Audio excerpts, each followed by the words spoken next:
I muted myself. I'm sorry. It's been a quick couple of matches so far today, right, Jarvis? It seems like the first match, especially today, got off to a resounding start. One might even call it a blazing start. Yeah, exactly. I was going to say, it's always nice to see Burn doing well. We'll get into that in just a little bit, but let's take a look at the sponsors that we actually have here at the Legacy Premier League. We would not be able to do what we're doing without them.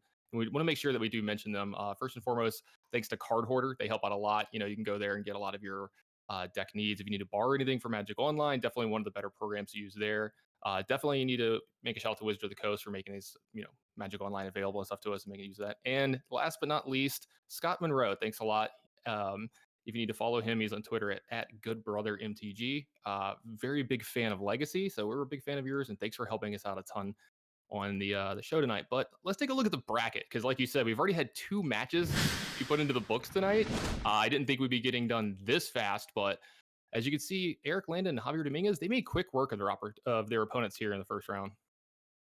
Yeah, the first match we just saw a blazing fast start, a quick 2-0 victory of Eric over Edgar, Burn over 4-color Snow, and the second match we watched Javier defeat Bryant Gottlieb in a 3-game set as Rug Delver versus White Eldrazi. Now, were these the decks you were kind of expecting to see today? I was fully expecting Delver out of one of the 2 players, either Bryant Gottlieb or Javier Dominguez, and I was expecting Snow out of Edgar, but the other 2 kind of surprised me a little bit. What about yourself? I 100% agree that Edgar was going to play 4-color Snow. Javier, I think, was more likely to play Delver than not, and honestly, I thought Landon would just play Black-Red Reanimator because that's sort of the deck he's known for. And Gottlieb, the way he operates, he'll just go into the mad scientist lab, Right. go for a few days, and come out with something. You don't know what it is until it actually happens.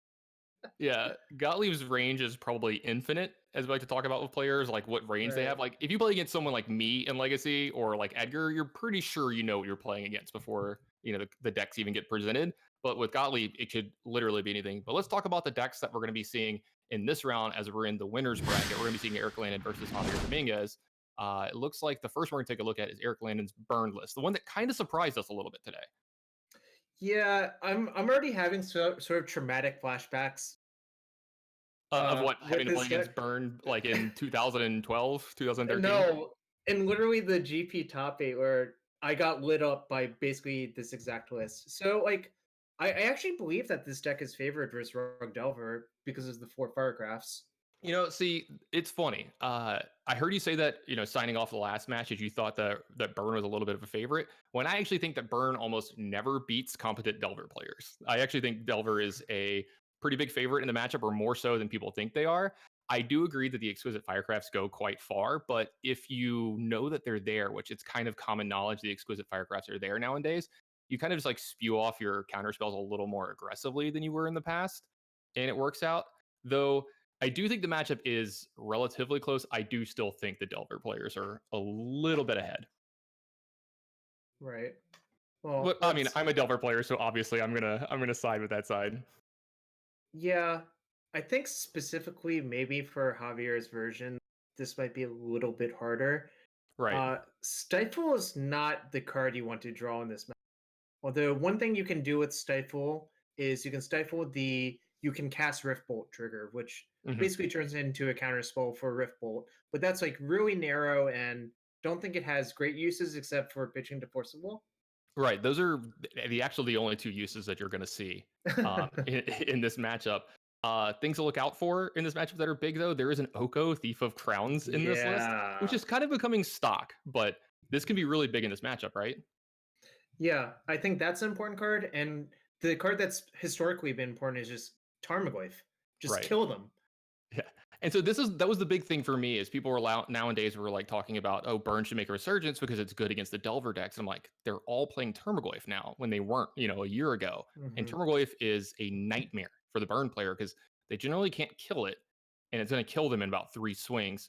Other things to look out for on Javier's side, how he manages his land base. It's very important in this matchup.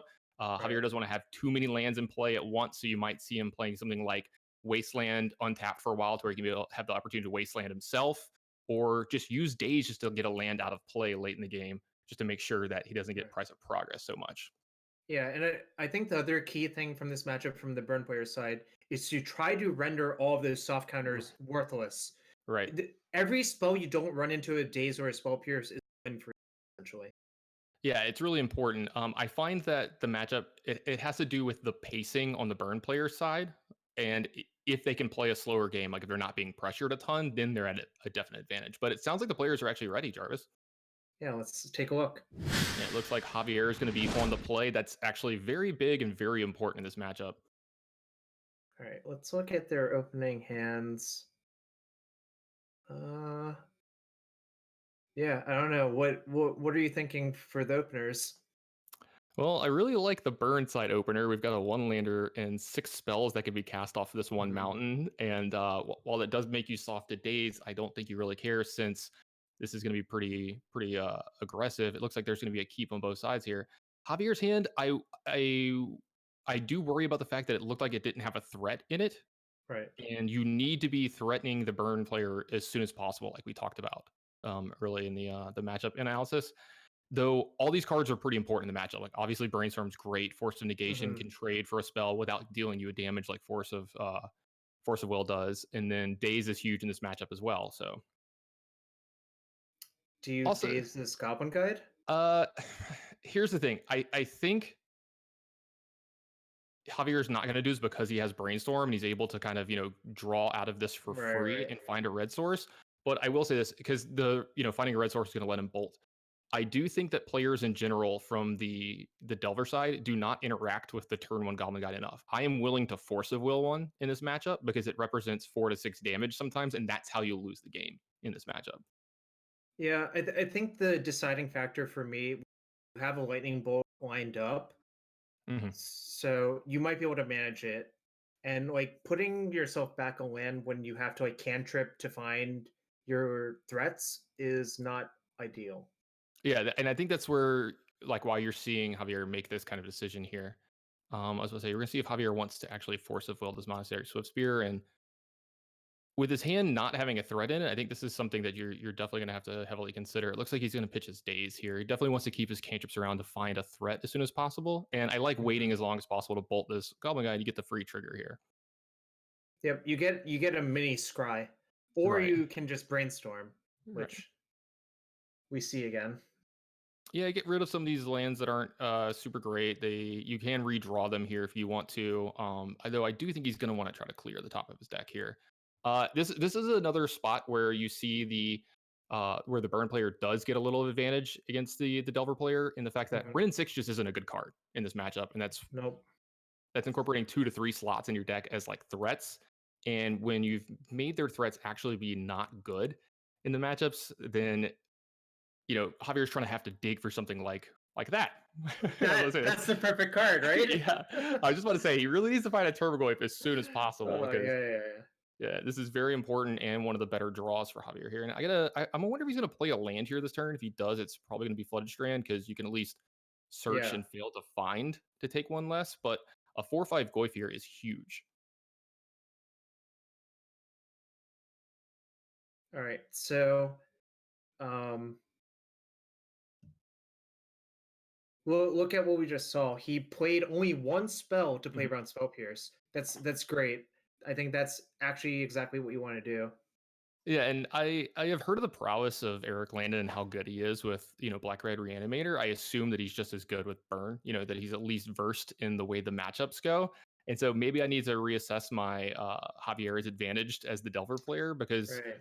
Eric's definitely showing a huge understanding of the matchup and what's important here. And yeah, I really like this too from Javier. Like you're kind of seeing him show the understanding of you need to like in the past against burn decks, you could kind of wait for the big spells to counterspell them. You could like wait for Fire Blast. You could wait for Price of Progress. But now that they have Exquisite Firecraft, you actually have to be more willing to use your counterspells early to keep your life total above 4 and 8 so that those spells don't just kill you since they're uncounterable. Interesting. He kept the days on top. It was revealed to guide, so you could choose to fetch or not. But I think he might prioritize not taking damage from the land for no reason. And that is one of the reasons the burn deck is good at some point. I mean, it's in some ways is. Ooh, ooh, this is really, really, really good. If we can just fade a draw or two. Mhm. Well, say apparently there is a spell pierce on the top of Javier Dominguez's deck as well. All right. So So that's actually pretty important with spell pierce plus daze might actually be able to cash in as a counterspell. we're seeing the problem, one problem with burn, which is you don't have control over your draws. Mhm. Landon's flooding a little bit, and it might cost him the game. Yeah, you don't generally want more than 4 lands, and 4 is still a lot, especially for the burn deck. I think Right. if you have the games where you only draw 2 or 3, the games will become a lot easier. But this is kind of like if you've ever played or played against burn in modern, it kind of holds Mhm. the same there. If they draw 4 lands, you're generally a favorite. And then even here, it can be worse sometimes because they don't have the lands that can now cycle into spells, like you've seen with all the MH1 lands coming in. Mhm. Do you attack with both Glyphs or one? So the Goyfs are, I think, what, 4 or 5, so it put them down to Yeah. 8. So I would have to do the math on what the Goyf plus the ping from Ren and 6 is worth here. If you can just, force it into being the still a similar, yeah, I was about to say, this still makes it to where, no, one Goyf isn't lethal. So yeah, I definitely like leaving back though, because you're at 5.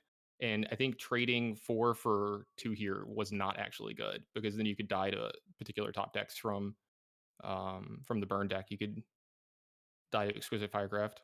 Right. These matches Yeah. are a little harder to call because they're so fast. Like Burn being Yeah. in one of the 4 decks tonight has made these matches go so much quicker than average. If it's I ever like agree. Brainstorm versus Brainstorm, you have time to talk about, what's Oh my going god. on. He fetched, so now he's exposed to a Firecraft. I will say we'll have to see if this comes back to bite Javier or not.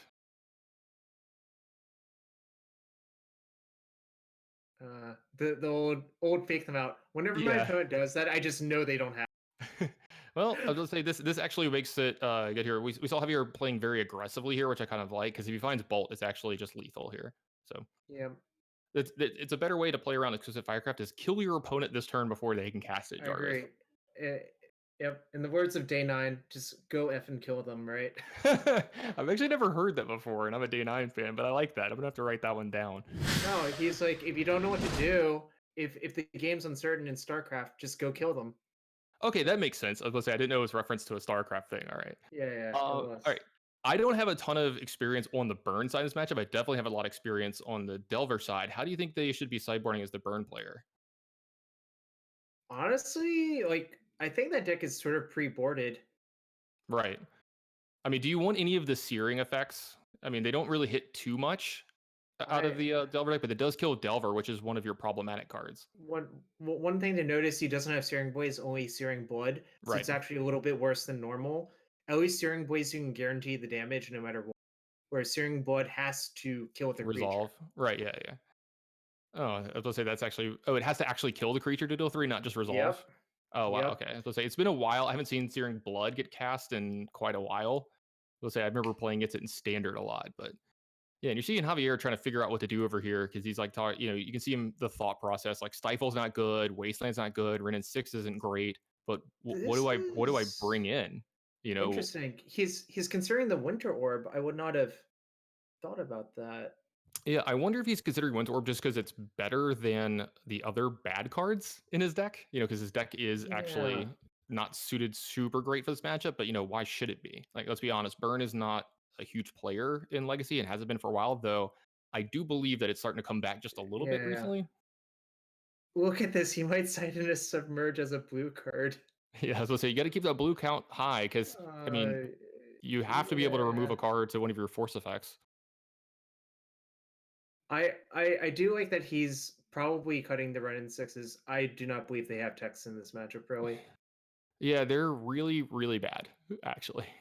Yeah, I agree. Eric's side still deciding. Two Searing Bloods keep coming in and out. Hmm. Yeah, I like leaving in at least some of the wastelands from Javier's side, just because I think we mentioned this earlier. You can always wasteland yourself in response to Yeah. a price of progress and save yourself somewhere between 2 to 4 life. So it's definitely something you can do with the card. Like finding usage for your cards. Like this is something that's really big in like Legacy and Modern, like Eternal formats. Right. Is you have to find uses for your bad cards in matchups. The ones that aren't super great in the matchup. If you could find some way to convert them into some value, it definitely helps out a lot in your matchup. Yep. You can in fact stifle Riftbolt. You I'll have say, to stifle. You cast the spell trigger. right. You have to make sure you get the right one. Yeah, there's 2 on Magic Online. If you get the wrong one, it's like, ugh. Yeah, this is why I prefer IRL Magic to Magic Online. You can't ever miss that. And we see Javier here with similar keep to game 1. No threat, a little bit of permission here, and some cantrips to hope to find those threats that he needs in this game. Javier's looking for green cards at this point. Any of the green cards are going to be highly welcome. Even a Hooting Mandrills that he can get into play relatively quickly, but definitely Termagoyf, something along those lines. And You mean speaking of like devils, that? yeah, the Termagoyf coming off the top or Yeah. being found right away has been huge for Javier in this matchup. I will say this Force of Will has to happen here in Eidolon. Eidolon of the Great Revel is one of the big stress points of the matchup. Also, when you force it, it just adds 2 types to your graveyard for Tarmogoyf, which is just basically infinity, right? Like, yeah, I mean, you definitely want to make sure your Goyf isn't a 2/2 or a 2/3 in the matchup, like able to be bolted. Like that is a thing. Like they can kill a Termagoyf sometimes in matchup. If you can get it to a 3/4 though, it's almost impossible for them to do it because they're never going to want to use 2 spells to kill 1 creature. It's much better for them to deal you 6 than deal at Termagoyf 6. This one's going to be a 5/6, so how do you feel about that? I like that. You definitely want to get. I mean, that's ideal, right? Because it takes a full swing off the clock in this matchup. Plus, oh wow, Javier just found a daze as well. Yeah. Oh, this is looking like it's going to be rough here for Eric. Well, maybe not. If he draws a second Firecraft, I think that might be good enough. And I think you're going to see Eric play really well here and just play the 2 sorcery spells and then continue to play around Spell Pierce and Daze. I gotta say, I've been really impressed by the way Eric's played these games. It shows a complete understanding of the matchups. That was a huge draw by Javier Dominguez as well. Just turning another Force of Will to make this Stifle an actual card because at this point the Stifle was dead. And the thing you mentioned, he just didn't play his land. Oh my god, the second Firecraft! I think it's going to be fast enough to kill him, right? Because you bolt. Well, the thing is, the bolt has to resolve. But the thing is like, actually, no. If the bolt can resolve and not be soft countered, Force of Will isn't good enough anymore. Exactly. Wow, this is insane. I'm like, if he draws a second Firecraft, the game might just be over. He did it. Let's see what happens. There's the land too. Yeah, that's actually really, really big. It looks like he's going to try to go for the win right here. I wonder if Javier can sniff this out that he's supposed to daze this. I mean, Javier obviously has a second Firecraft on his.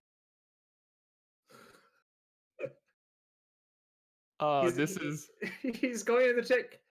Yeah, I was going to say you have to use Spell Pierce!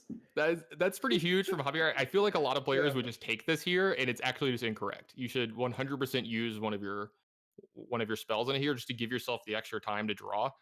Here's the thing: Javier is going to have to throw a lightning bolt at Eric's head and then draw a second bolt, and then draw cantrip into a second bolt. Right, let's get the cantrip at least. Oh let's my get god! The roll. Oh my god!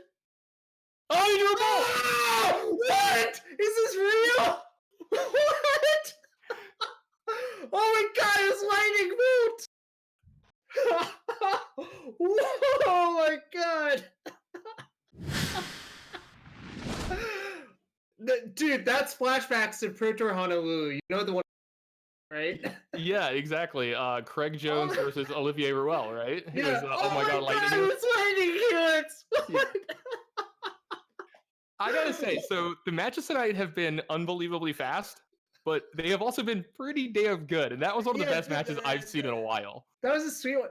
Javier just played to his out. He's like, okay, second Firecraft? Well, if I Spell Pierce, I don't die to the Firecraft this turn, which gives me an opening to draw a cantrip or a second lightning bolt. And he was literally rewarded for that. That's just so insane. Yeah, I was hoping that if he got there, I was hoping it was going to be like Ponder or Brainstorm into it, so we get the kind of like the sweat to see if he's going to get there or not. But it's just there. No, it's just there. And I got to say this. So obviously, Javier did use a cantrip to find the Goyf in game 2, but the top of his deck was definitely very, very kind to him in this match, which you need. I mean, you need that to happen, but your deck is full of very powerful cards. That's going to happen. You know, he found the Termagloive right when he needed it in game 1, found the Termagloive in game 2 when he needed it as well, and it was a 5/6. So as you saw that, like, it only needed to swing 3 times to get this game over with. Because, you know, like the Eidolon adding the extra couple points of damage, that was a free bolt, you know, I mean, in this game. yeah, I do agree Javier played very well. Also, to counterbalance things, I think Landon flooded a little bit in game 1, which obviously didn't help matters for him, which, you know, also led to his defeat in game 1. Yeah, and I gotta say, I was actually very impressed with the play on both sides. Not that I wasn't expecting world-class play. I mean, we have a world champion on one side, and then Eric, I've never heard anything other than the guy's a master. Like, you know, because I don't know him personally. But I gotta say, the play on both sides showed that the players understood the matchups very well, understood their decks very well, and knew what they were playing and playing around at all points in times. And it was actually just very, very impressive. If you're a fan of Burn or if you're a fan of Delver, this is definitely a match that you can go and watch, not just for the pure entertainment value, because let's be real, that was one of the more entertaining matches I've ever seen, but just understanding of matchups and like how to play them. Both these players showed expert level knowledge, and I was like really impressed. I'm just very glad that I was in the booth for this. That was insane. Yeah, that was a nice one. Absolutely. So that means Javier is the winner today for the first two. It's pretty awesome. And we have another match lined up next. It's going to be Bryant versus Edgar. How are you feeling about that one? I respect both of these guys quite a bit, and honestly, it's really hard to tell. Like, Four Color Snow is not a deck that's traditionally that hampered by Chalice of the Void in comparison to other blue decks, because it, you know, it tends to play higher in the mana curve. But like, there are Wastelands, there are Thalias, there are big Eldrazi. So like, I don't know, I feel like it could go either way. Yeah, I'm not a big fan of Brian's deck in general, but I talked to him about it beforehand, and he was talking about, you know, yeah, I just wanted to have Chalice of the Void, a quick clock, and these exact words were LOL Thalia. And after seeing the decks that were in the matchups for him, I was like, Thalia was a really good choice. Because, you know, he's like, I wanted to play a Thalia deck, but I didn't want to play Death and Taxes. And, you know, it shows an understanding of Legacy and where it's at. Death and Taxes seems kind of unplayable right now, while this deck definitely seems like one of the better Thalia decks. So, yeah, I would say this is like the love child of Eldrazi, Stompy, and Death and Taxes, right? right. Yeah, I actually tested a deck similar to this for PT25 where we had all kinds of like Mox Diamond concoctions with like turn one Thalias. You followed up with like Thought Knot Seer and stuff. It was pretty good, but it falls into the same category as Burn. You can't manipulate your deck, so when you're behind, like you're just gonna lose most of your games. So yeah, I mean that is an interesting point. I think most of these decks that don't have blue just use the Mulligan step to, you know, try to manipulate their deck. All right, we're gonna have to see if the blue deck can manipulate itself into a win here in the next match. We're gonna be just right back right after these messages.